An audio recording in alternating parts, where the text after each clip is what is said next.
Vamos a comenzar con el rol de los cultivos de servicios en el control de malezas a cargo de Fernando Oreja y va a estar moderando Daniel Cotoras. Un aplauso. Hola, buenos días a todos. Gracias por estar participando de este congreso. Hoy es el último día, así que bueno, vamos a tratar que siga saliendo todo bien como estuvo saliendo hasta ahora. Me presento, soy Daniel Cotoras, miembro de la Chacra Regional Justiniano Pose y también miembro de la comisión directiva. Ahora voy a presentar a Fernando Oreja, ingeniero agrónomo, doctor egresado de la Facultad de Agronomía de la Universidad de Buenos Aires, profesor adjunto de la misma facultad en la materia maleza y producción de granos, de la carrera de agronomía. Actualmente terminando el postdoctorado de la Universidad Estatal de Carolina del Norte, investigador en biología y ecología de malezas y manejo integrado de malezas. Bueno, Fernando, te dejo para que puedas hablar. Bueno, Daniel, muchísimas gracias por la presentación y muchas gracias a PESID y a la REM por la invitación para dar esta charla. Le pido que me tengan un poco de paciencia si digo alguna burrada, porque estoy recién levantado, acá son las 5 de la mañana. Pero bueno, ya estuve tomando mate, así que voy a estar un poco más despierto. Bueno, como dijeron recién, el título de esta charla es el rol de los cultivos de servicio como herramienta en el manejo integrado de malezas. Y si bien la mayoría de los que están ahí ya saben la diferencia entre lo que es manejo y control de malezas, no viene mal repasarlo. El objetivo del manejo de malezas es mantener el tamaño poblacional de las malezas debajo de niveles perjudiciales para los cultivos, ¿sí? Acá no se quiere erradicar las malezas, sino mantenerlas en niveles que no nos ocasionen daño al rendimiento. Hay varios trabajos al respecto donde muestran que manteniendo una población bastante diversa de malezas, evitamos que aparezcan malezas muy difíciles de manejar. Entonces decía, debajo de niveles perjudiciales para los cultivos a través de los sucesivos ciclos agrícolas, y esto es otra diferencia que tiene con lo que podríamos decir el objetivo de un control de malezas. En este caso uno piensa en el mediano y el largo plazo, a diferencia de lo que sería un control de malezas que uno piensa en el corto plazo, ¿sí? En la campaña en la que tiene uno el problema. Mediante la combinación de distintas estrategias. De nuevo, acá no hablamos de una sola estrategia que sea control químico, control mecánico, sino que se usan distintas estrategias para lograr mantener esas poblaciones debajo de los niveles perjudiciales. Ya en el 96, si bien el manejo integrado de malezas viene de mucho antes, y el uso de cultivos de servicio o cultivos de cobertura, como se lo llamaba antes, también, ¿sí? para reducir el nivel de malezas, pero sin embargo en el 96 Clarence Swanton y Stephen Murphy lo incluyen dentro de los componentes del manejo integrado de malezas, el uso de los cultivos de servicio. Junto con otros componentes como eran la rotación de cultivos, el uso de genotipos más competitivos, el uso de fertilizantes para mejorar la habilidad competitiva de esos cultivos, el manejo de la estructura como era la distancia entre surcos, el aumento de la densidad de siembra, la modificación de la fecha de siembra, el uso de la labranza mínima en aquellos sistemas donde se realiza labranza, y por supuesto, y uno muy importante, el uso de herbicidas también. Entonces, en el caso particular de los cultivos de servicio, ahora voy a tratar de explicarles de qué manera los cultivos de servicio pueden ayudar a reducir esos tamaños poblacionales de las malezas que tenemos en el lote, y específicamente si hablamos de reducir el tamaño poblacional, tenemos que hacer referencia al banco de semillas del suelo, que es lo que nos va a estar dando ese tamaño poblacional que tenemos en nuestro lote, ¿sí? En este esquema, que es un esquema adaptado de Cousin y Mortimer, pueden ver lo que sería un ciclo agrícola, desde un cultivo de verano, la cosecha del cultivo anterior, hasta la cosecha del cultivo siguiente. Entonces tienen a la izquierda el cultivo de verano, que en este caso es un girasol. Ese cultivo de verano venía creciendo y dependiendo del éxito que hayamos tenido en el manejo de esas malezas, va a haber malezas que lo acompañaron y que van a dispersar semillas que van a reingresar al banco de semillas del suelo. Esas semillas se van a sumar a otras semillas que venían de campañas anteriores. el banco de semillas del suelo es la principal fuente de nuestras especies de maleza que vamos a tener sobre la superficie, ¿sí? Y además pueden venir otras de otros sitios. Entonces, ese banco de semillas del suelo, al salir después de la cosecha del cultivo estival, ahí vamos a tener especies otoño-invernales y especies primavero-estivales. Esas especies otoño-invernales van a empezar a germinar y a emerger durante un periodo de tiempo que, dependiendo de en qué sitio nos encontremos, en qué latitud y cómo venga ese año, si es más o menos frío o más o menos templado, en algún momento las temperaturas bajan lo suficientemente como para estar debajo de las temperaturas base de esas especies. A pesar de ser especies invernales, puede que haya un cese de la germinación y la emergencia, hasta determinado momento, hacia el final del invierno, donde otra vez las temperaturas empiezan a ascender, y hay otro flujo de emergencia de esas especies otoño-invernales. El comportamiento típico con esta característica es la rama negra, ¿sí? Que tiene una ventana de emergencia muy grande en otoño-invierno, y una ventana de emergencia ahí a la salida del invierno, principio de la primavera.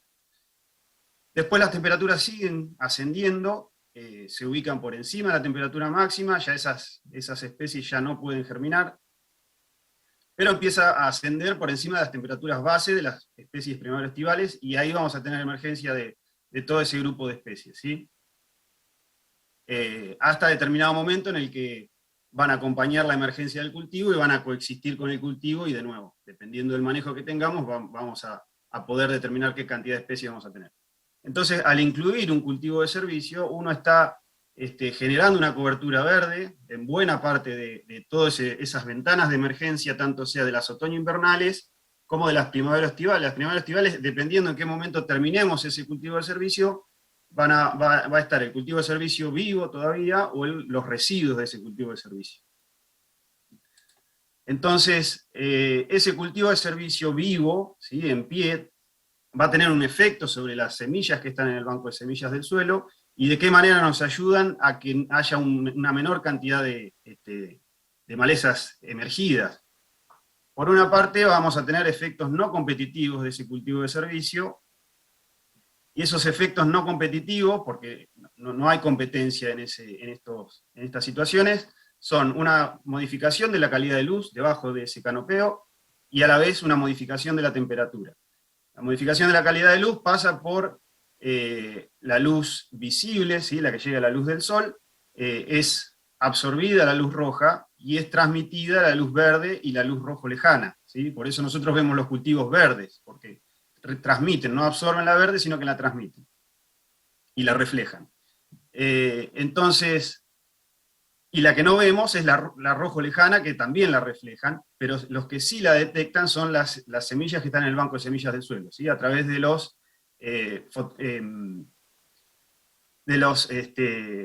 fotómeros, perdón. Entonces, las semillas del suelo sí detectan que hay altos niveles de luz rojo lejana en superficie, y eso inhibe la germinación, resumiendo un poco, ¿no? Entonces, es como un mecanismo que tienen las semillas para evitar la germinación, porque saben que arriba va a haber un canopeo y que las condiciones no van a ser las favorables para lograr el éxito reproductivo, que es el objetivo de toda especie anual. Entonces, esas semillas quedan en el banco de semillas del suelo a la espera de que las condiciones mejoren, y si las condiciones mejoran, germinan y emergen.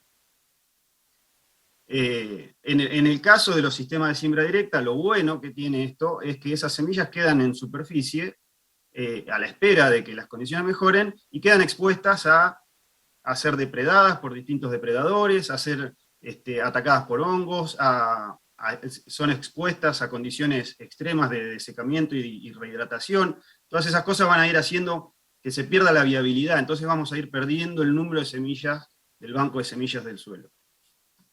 Otro de los efectos que nos genera la presencia del cultivo de servicio en superficie es que reduce la radiación que llega sobre la superficie del suelo y por lo tanto sobre las semillas. Esa menor radiación generalmente lo que reduce es la temperatura máxima, ¿sí?, que puede alcanzar el suelo. Al reducir la temperatura máxima nos está modificando el delta de temperatura entre la máxima y la mínima diaria.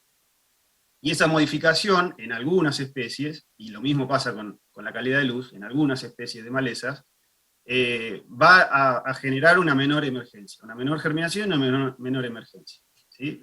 Esas son las dos maneras por las que la presencia del cultivo en pie nos va a reducir la germinación y la emergencia de las malezas. Y las va a dejar ahí a que se puedan ser depredadas o por alguna otra razón se pierda la viabilidad.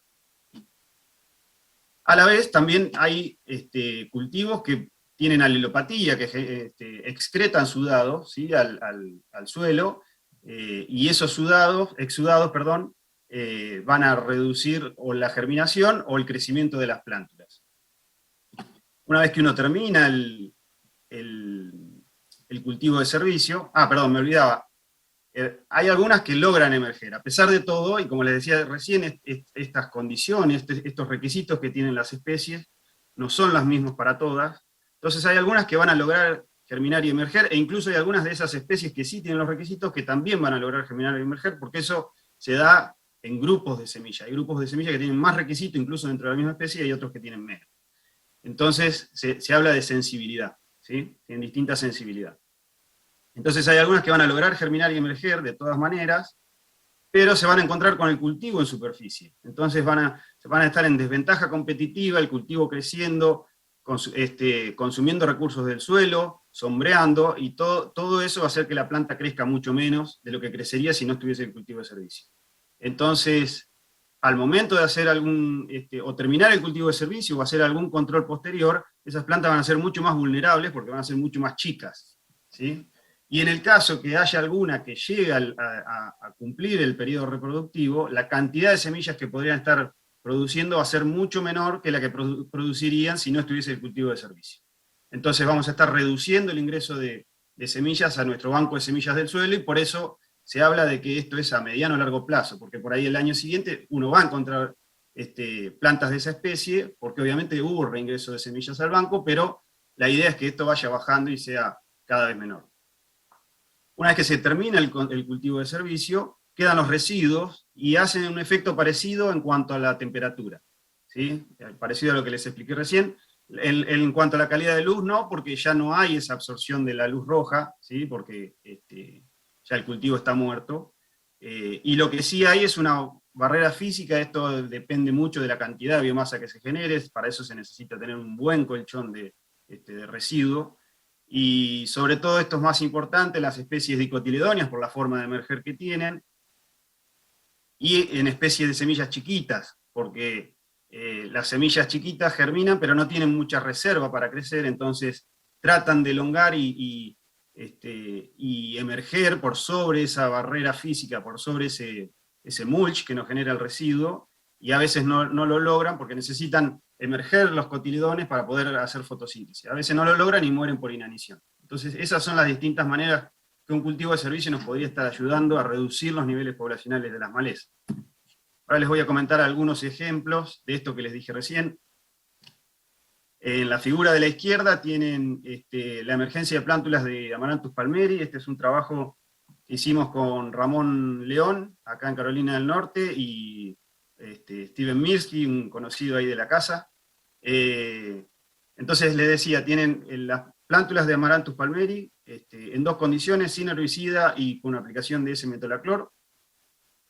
Y las cuatro columnas de distintos colores de verde son un control sin la presencia de un cultivo de servicio, en este caso era centeno.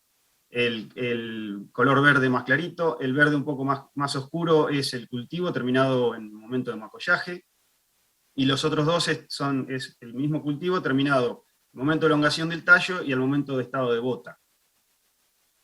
Entonces lo que uno hacía al irlo esperando al cultivo de servicio, le iba dando tiempo a que crezca más y genere más biomasa.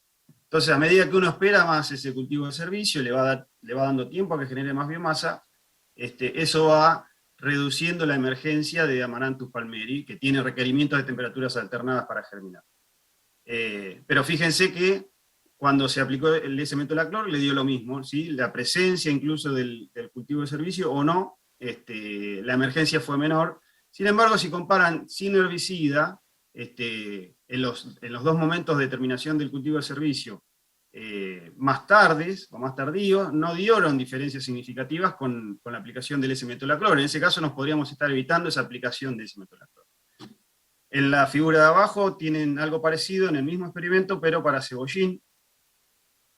Y ahí hay solo 2 columnas, una sin herbicida, obviamente hay más cantidad de plántulas, y una con la aplicación del S-metolaclor, bajó la cantidad de plántulas, y no puse lo que pasaba con la terminación del cultivo de servicio en distintos momentos, porque no dio nada, o sea, le dio lo mismo al cebollín, que esté o no esté el cultivo de servicio, al menos para la emergencia de plántulas, no lo afecta, ¿sí? Y la idea acá es mostrarles que estos efectos que tienen el cultivo de servicio, o los residuos del cultivo de servicio, van a depender mucho también de la especie maleza que tengamos.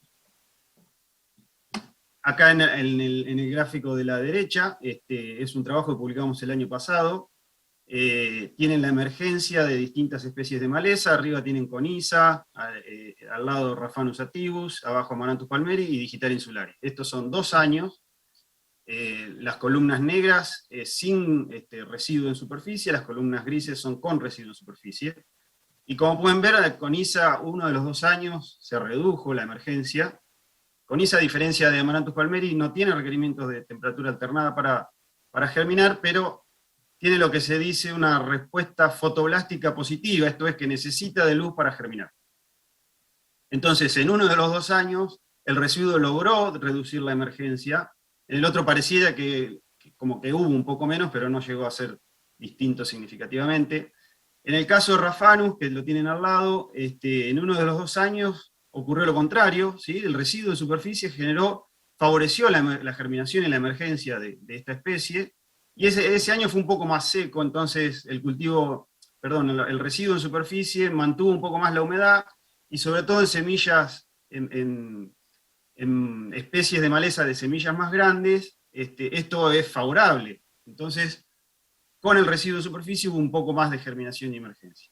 Amaranthus palmeri, se los comenté, es algo parecido a lo que les comenté recién.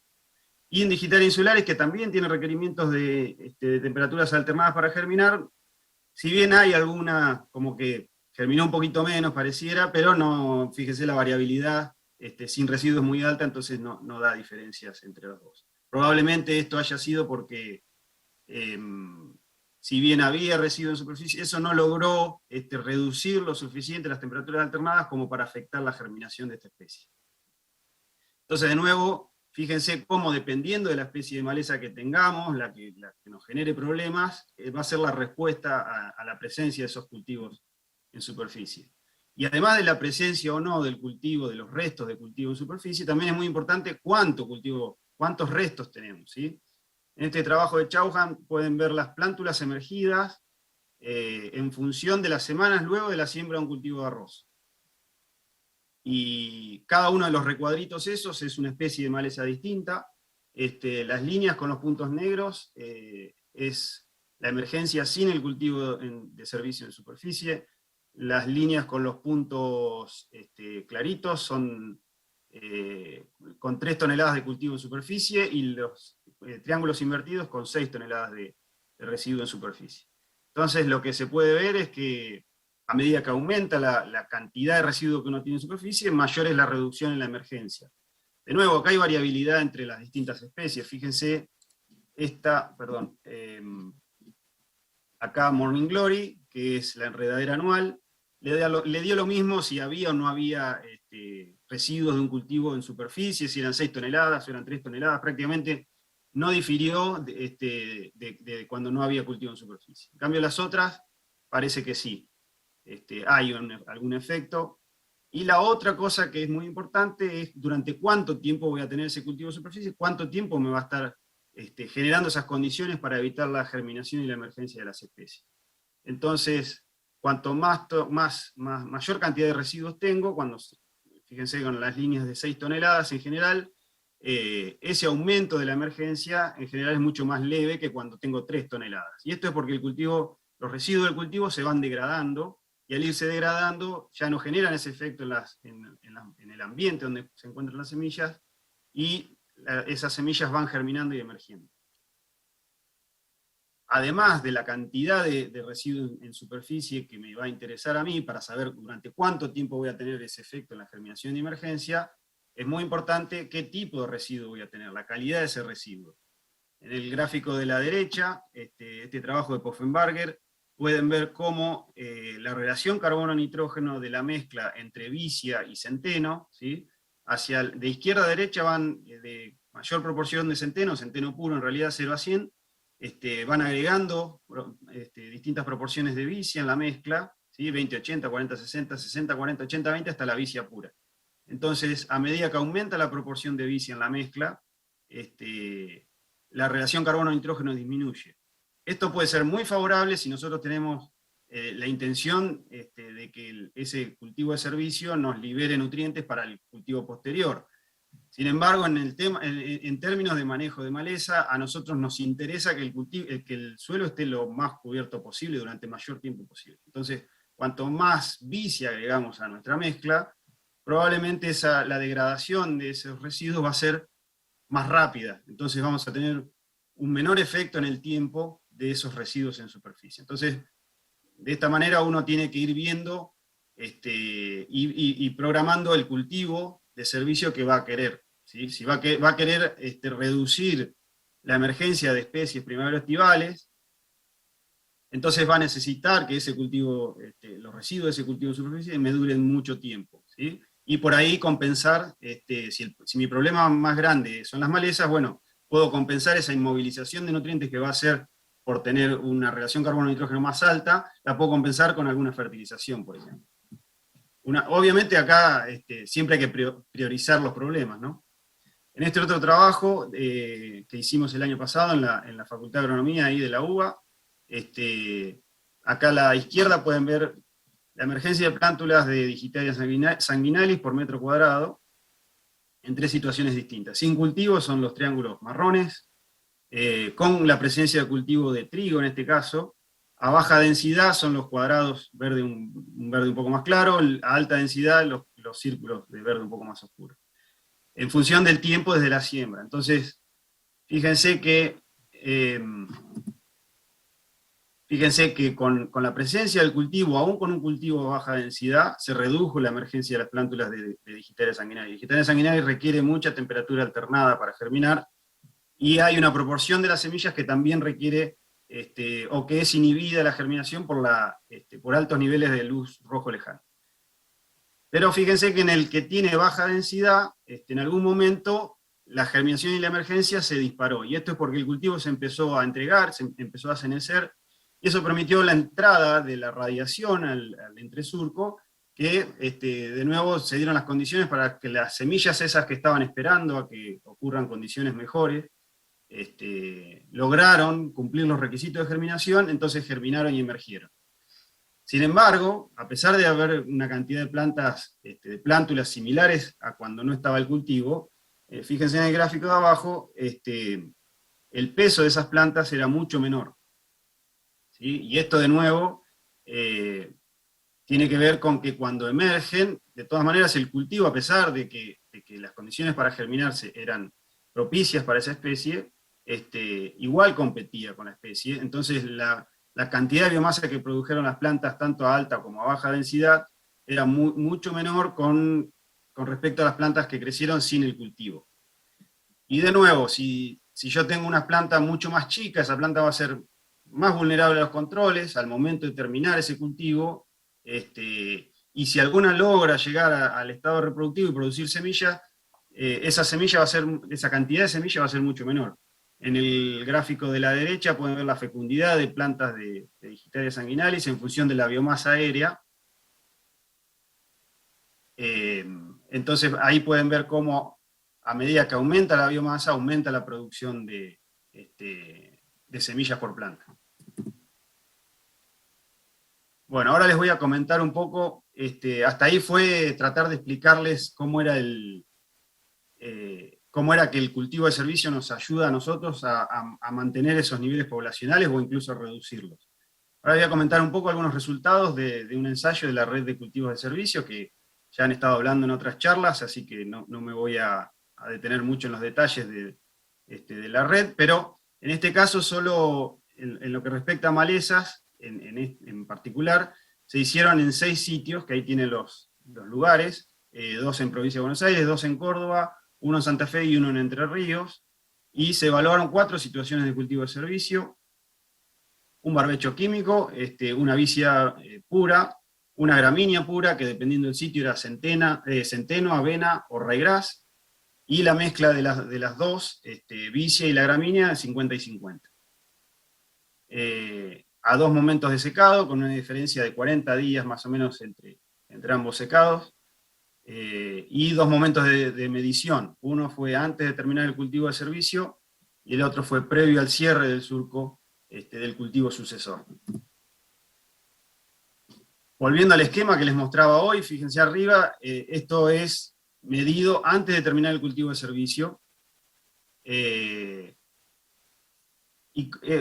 Perdón, a la izquierda tienen la cobertura de los distintos cultivos de servicio. Esos son los sectores en color celeste o verde, depende cómo lo quieran ver. Los sectores marrones es el porcentaje de suelo desnudo, y el naranja es el porcentaje de malezas, ¿sí? Entonces se vio que la vicia tenía mayor cobertura que el cultivo de gramínea, ¿sí? La mezcla estaba entre medio de las dos, y esto redundaba en una menor, obviamente un menor porcentaje de suelo desnudo, pero también un menor porcentaje de malezas, ¿sí? Y esto daba lo mismo si se medía, en los 2 momentos de terminar el cultivo de servicio. Acuérdense que habíamos evaluado 2 momentos de terminación. Bueno, no había diferencias entre los 2 momentos de terminación. Siempre la vicia tenía un poco más de cobertura que el cultivo de gramínea. Y esto se traducía en una menor densidad de malezas. A la derecha tienen la densidad de malezas de gramínea.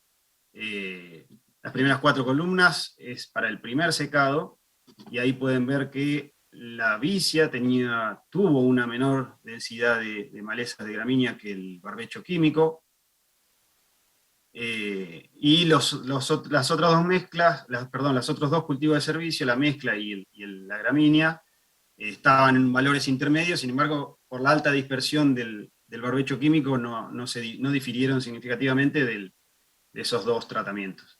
En el caso del segundo secado, de nuevo, una alta variabilidad. Si bien pareciera que había más densidad de malezas gramíneas, la alta variabilidad de ese tratamiento no permitió que se encuentren diferencias. En cuanto a las malezas latifoliadas, en los 2 momentos de secado se vio que la vicia tenía una menor densidad de malezas latifoliadas que el barbecho químico, y de nuevo los otros 2, tanto la mezcla como el cultivo de gramínea, estaban en valores intermedios, ¿sí? Y en este caso, el secado tardío tuvo menos latifoliadas que el secado temprano, ¿sí? Aunque la diferencia entre los distintos cultivos de servicio era la misma. Y acá no quiero ir al detalle de cada sitio en particular. Acá tienen la biomasa producida en los distintos sitios donde se hicieron estos ensayos. Para la vicia son las columnas en verde, para las gramíneas, que son los cultivos de gramínea, que son las columnas amarillas, y la mezcla, ¿sí? Tanto de vicia como gramínea. Y como dicen los libros, obviamente la mezcla produjo más biomasa, ¿sí? Esto porque cuando uno mezcla especies, la competencia intraespecífica empieza más tarde que lo que puede empezar una competencia interespecífica, por un tema de distinta explotación de recursos, distinto uso de recursos, ¿sí? Entonces esa competencia va a empezar más tarde. Eso le va a permitir a cada especie por separado ir generando más biomasa, y por eso tenemos en general, fíjense que prácticamente en todos los sitios tenemos un poco más de biomasa, o al menos la misma, en la mezcla. Lo que sí se repite en todos es que la vicia tuvo una menor cantidad de biomasa en todos los sitios, ¿sí? Independientemente del lugar, independientemente de la fecha de siembra. Esto está ordenado de fecha la más temprana, de marzo, a la última en mayo, y sin embargo la vicia en todos generó menos biomasa. Entonces acá lo importante es que vean, recuerden que acá tenían la proporción de cobertura, y la vicia tenía más cobertura que los otros 2 cultivos de servicio, ¿sí?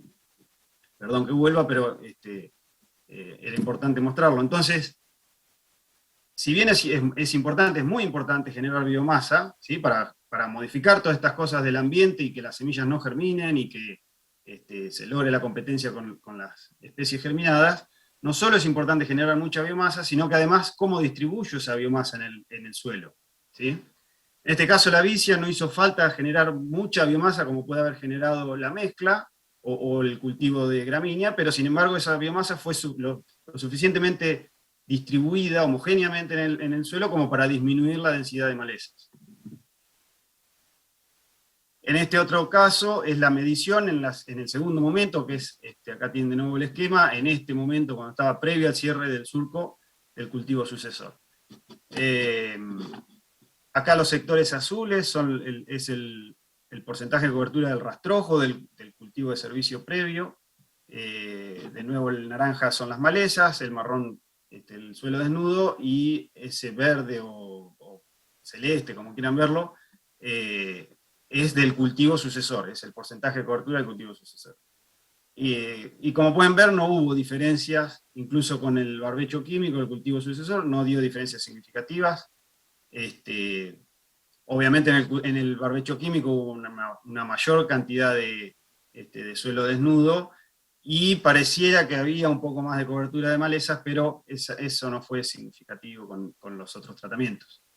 En cuanto a la densidad de malezas en este momento, de nuevo la vicia logró una menor densidad de malezas gramíneas, ¿sí? El gráfico de la derecha, las primeras 4 columnas, una menor densidad de malezas gramíneas con respecto a la mezcla y con respecto al cultivo de gramínea puro, y el barbecho químico estuvo en valores intermedios. Y en cuanto a las malezas letifoliadas, ahí no hubo diferencias. Después queríamos ver qué pasaba con dos especies en particular, que son especies problemáticas en la mayor área agrícola, como son la rama negra y el yuyo colorado, y para eso miramos específicamente la densidad de plantas de estas dos especies, y de acá de nuevo se analizó todo junto, ¿sí? Todos los sitios juntos, pero en rama negra excluimos un sitio porque la densidad era muy alta, y no tenía sentido meter todo junto para analizarlo. En el caso de yuyo colorado se analizaron 2 sitios, porque fueron solo en 2 sitios donde había una emergencia suficiente como para poder hacer algún análisis.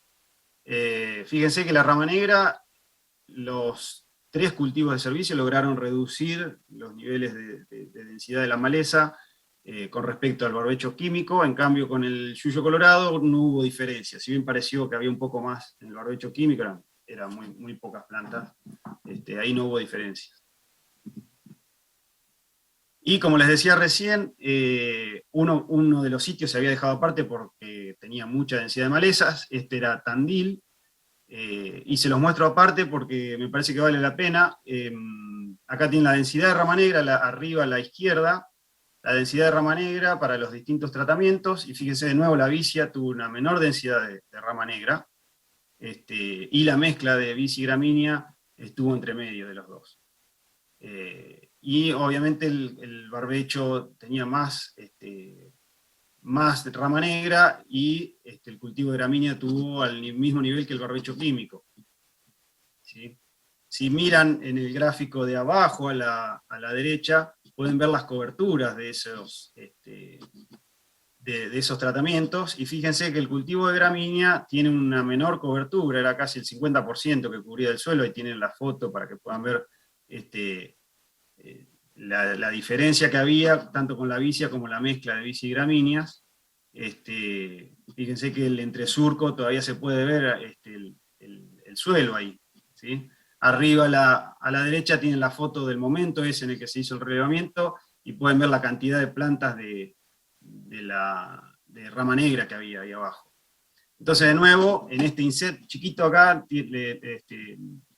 les traigo de vuelta la biomasa, en particular en ese sitio, en Tandil, y fíjense que la vicia otra vez era la que menos biomasa tenía que los otros 2 tratamientos, sin embargo, era la que menos densidad de rama negra tuvo. De nuevo, acá lo importante era que la cobertura que tenía, cómo estaba distribuida esa biomasa y cómo cubría el suelo. A pesar de todo, el cultivo de gramínea, el cultivo puro, en este caso era avena, logró su cometido, ¿sí? Podemos decir que fue exitoso porque cuando se fue a medir previo al cierre del surco del cultivo posterior, no había plantas de rama negra. A pesar de ver toda esa densidad de plantas de rama negra que les mostré recién, acá tienen la foto del momento de medición y estaba prácticamente limpio el lote. Entonces, y le digo que fue exitoso porque por esto es que se habla de integración de las medidas de manejo, ¿sí? Por un lado teníamos el cultivo de servicio, que a pesar de no haber reducido mucho los niveles de rama negra, las mantuvo ahí abajo, creciendo muy aletargadas, muy despacio, por ahí retrasó la emergencia de esas especies, pero al momento de terminar el cultivo de servicio o bien de aplicar algún preemergente, esas plantas de rama negras fueron muy fácilmente controladas. Entonces, por esto es que se habla de manejo integrado, porque estamos por un lado integrando el efecto del cultivo de servicio más el efecto de una aplicación de un herbicida, y si quieren pueden agregar, no sé, adelantar la fecha de siembra de ese cultivo posterior o achicar la distancia entre surco. Entonces son todas medidas que uno va tomando en detrimento de los niveles poblacionales de la maleza problema que tenga, como puede ser en este lote, que claramente hay un banco de semillas de rama negra muy importante.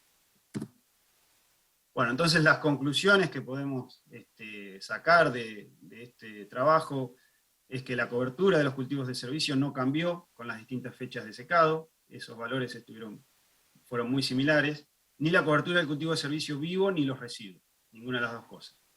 La densidad de malezas latifoliadas fue mayor cuando el cultivo de servicio se terminó más temprano. La vicia pura redujo la densidad tanto de malezas gramíneas como latifoliadas, y es importante que la biomasa que se genera esté bien distribuida, ¿sí? Esa fue la razón del éxito de la vicia, si lo podemos ver de alguna manera, es que produjo, a pesar de haber producido menos biomasa, logró cubrir bien el suelo y generar las condiciones suficientes para que no haya tanta emergencia y germinación. Y las tres opciones de cultivo de servicio evaluadas fueron exitosas para reducir la población de rama negra, incluso con bancos de semillas altos, como en el caso de Tandil, porque esto también, no tengo el valor de la densidad de rama negra que había cuando no había nada, no solo no había cultivo de servicio, sino que no se aplicó un barbecho químico, pero a veces pasa, y también pasa con los herbicidas residuales, cuando la presión de la maleza es muy alta, a veces el herbicida residual tampoco alcanza a reducir todo el 100% de la población. Bueno, en este caso parece que ha pasado algo de eso. Y por último, algunas consideraciones al momento de planificar el cultivo de servicio, y acá no hay recetas fijas, eso va a depender cuál es mi objetivo, de qué especies voy a tener, y acá solo quiero hablar de lo que es manejo de malezas. Los cultivos de servicio tienen muchos otros objetivos, pero si nosotros tenemos un problema en particular de alguna maleza y nuestro cultivo de servicio, la idea del cultivo de servicio es que nos ayude a manejar ese problema particular de malezas, bueno, habría que fijarse bien en qué calidad de la biomasa queremos tener, por esto de saber hasta qué momento me va a estar ayudando a reducir la emergencia de las especies en la primavera y verano, saber qué cantidad de biomasa quiero tener, y sobre todo cómo voy a distribuir esa biomasa. Y para eso tengo que tener en cuenta qué mezcla de especies sembrar, si es que voy a hacer mezcla o voy a hacer cultivos puros, qué proporción de especies. Acuérdense que a medida que aumento la cantidad de leguminosas, ese residuo me va a durar cada vez menos. ¿Qué variedades?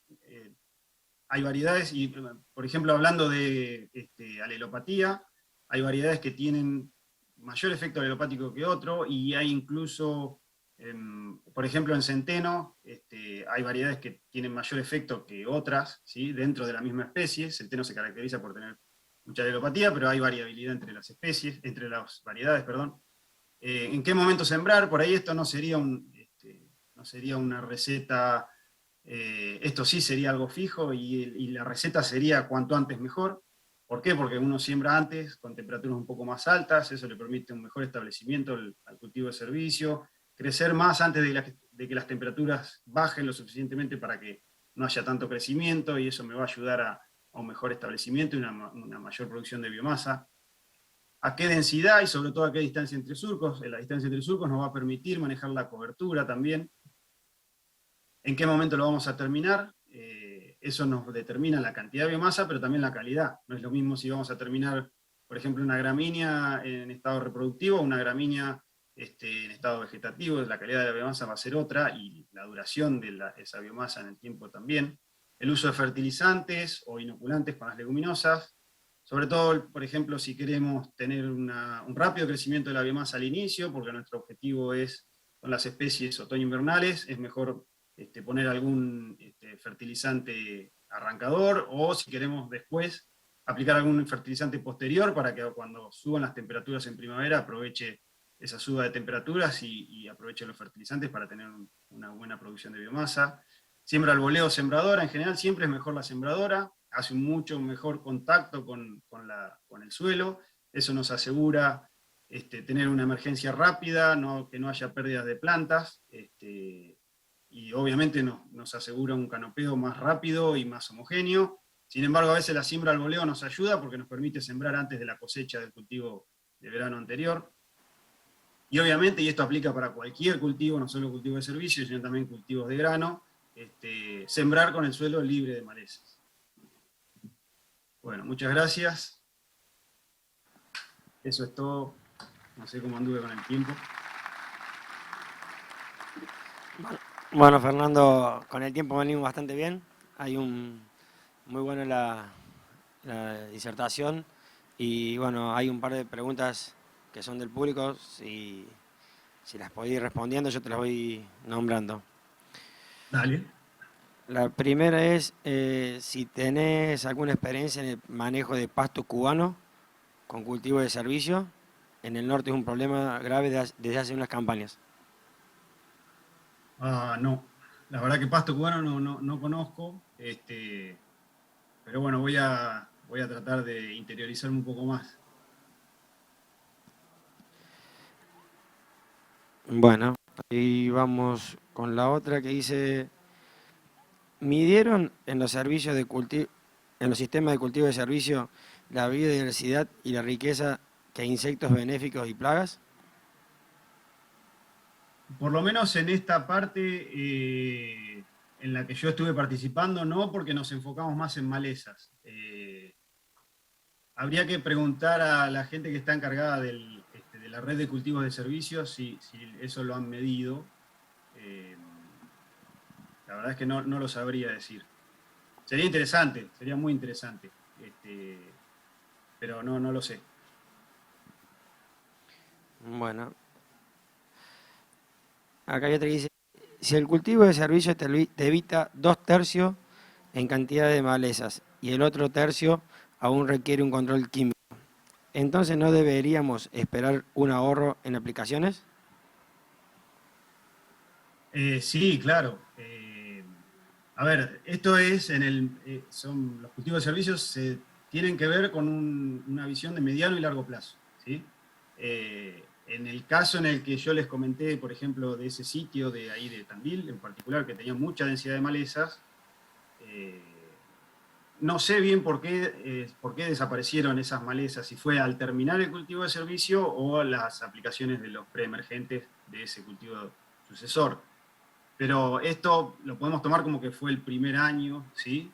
Entonces uno se podría permitir, porque no deja de hacer un manejo convencional, ¿sí? No es un manejo orgánico, entonces se podría permitir la aplicación de un herbicida, que es una herramienta muy útil, que bien aplicada es muy exitosa.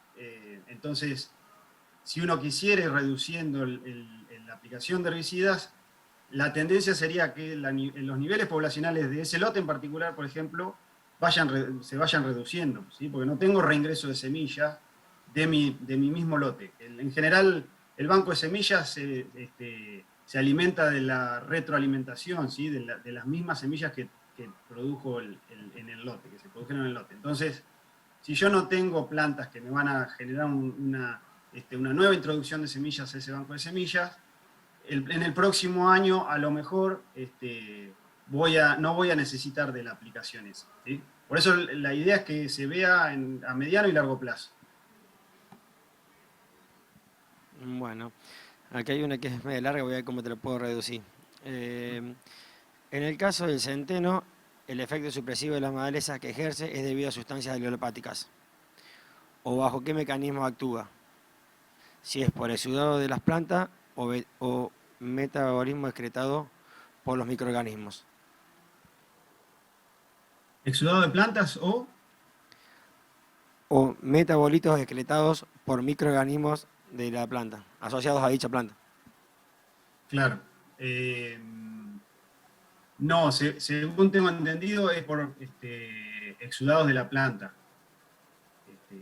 No sé, puede que haya algo que esté relacionado con los microorganismos que están ahí en la rizosfera y demás, pero hasta donde yo sé es por los metabolitos exudados.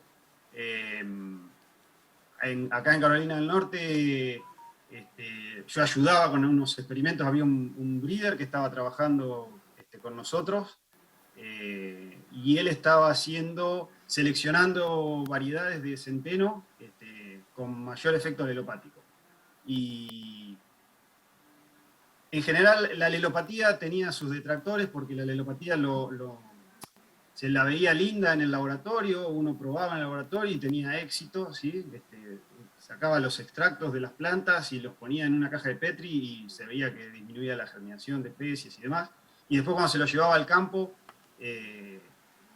eso no se veía o no era tan así, porque bueno, en el campo obviamente no está el extracto de la planta en una caja de Petri inocua, sino que está interactuando con el suelo y con miles de microorganismos que están ahí abajo. Entonces, por eso la alelopatía muchas veces la gente desconfiaba. Eso por suerte está cambiando. Y bueno, a todo esto iba porque se estaba trabajando con mejoramiento de variedades de centeno con alelopatía, y se hacían los experimentos obviamente en cámaras, y ahí era la planta sola y se evaluaba, y los extractos que generaban reducían la germinación de otras especies. Después eso se llevaba a campo y se volvía a ver, sobre todo en las plantas que tenían mayor efecto, era bastante marcado el efecto. Por eso es que pienso en que está más relacionado a los exudados de las plantas que a los microorganismos que la acompañan. Bueno, hay otra, si existe, una pregunta, ¿existen diferencias entre el rolado o el secado químico en cuanto a la emergencia de malezas en el cultivo posterior de renta, pensando en incorporación de preemergentes residuales, barrera física, temperatura del suelo, conservación de humedad?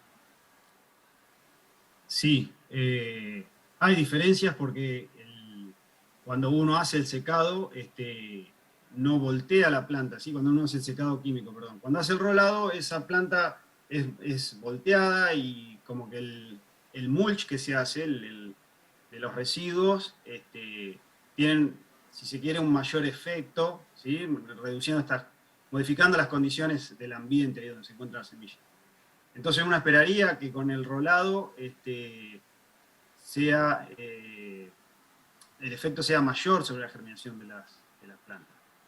Por otro lado, cuando uno lo acompaña de la aplicación de un herbicida, ese rolado puede que también reduzca la llegada del herbicida al banco de semillas del suelo. Eso tiene que estar muy bien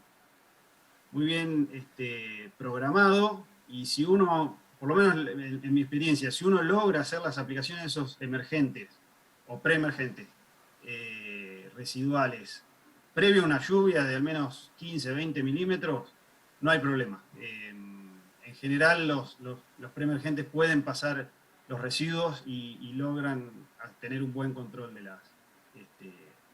las especies.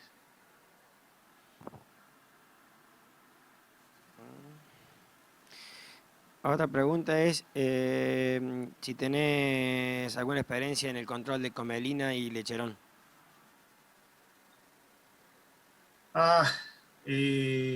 No, pero me arriesgaría a decir que son difíciles de controlar, sobre todo porque no tienen estas respuestas, sobre todo comelina. Comelina directamente brota desde el suelo, entonces no tiene estos requerimientos de temperaturas alternadas ni de calidad de luz. Lo que sí puede ayudar a esto de la competencia, ¿sí?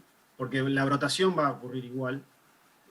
Entonces, que esté el cultivo de servicio en superficie, eso puede ayudar. El tema es el cultivo de servicio hasta qué momento lo espero, porque la brotación de la comelina va a ocurrir ahí al inicio de la primavera, dependiendo en qué zona estemos.